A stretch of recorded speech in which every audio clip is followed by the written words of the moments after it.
I've had black men that I've worked with who couldn't control a classroom no matter what. No matter how big or black they were, they could not control a classroom. I've had small white women who could control a classroom with precision, with the precision of a drill sergeant and the compassion of the most nurturing person.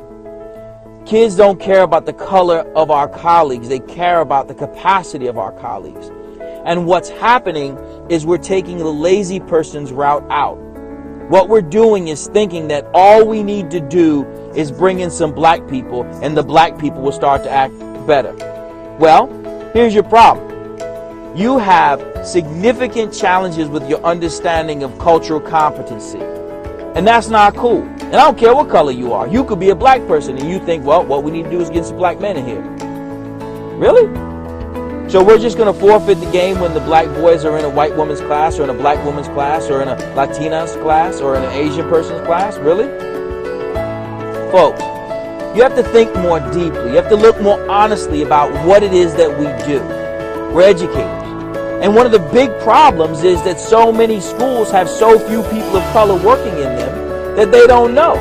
So when they see a person of color who's had some success, they must think that the reason why that they're having success is because of the color of their skin, which is ridiculous and embarrassing.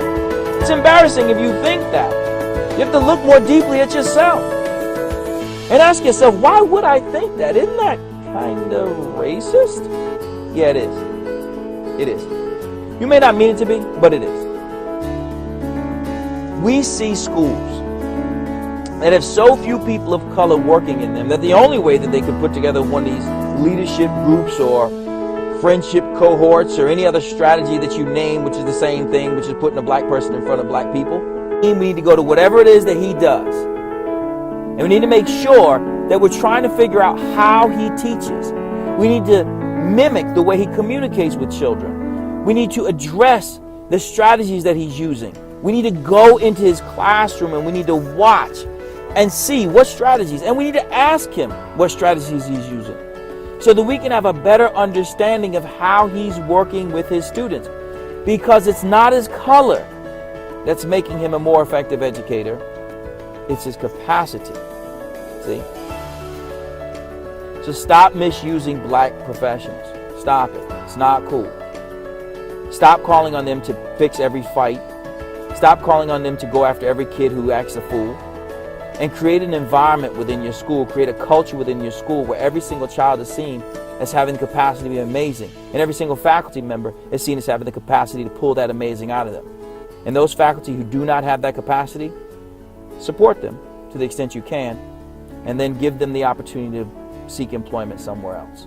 We don't have time for excuses. There are not enough black people in this country to go in and be the only black people in your school. Have yourself a great day. Get better. Add value.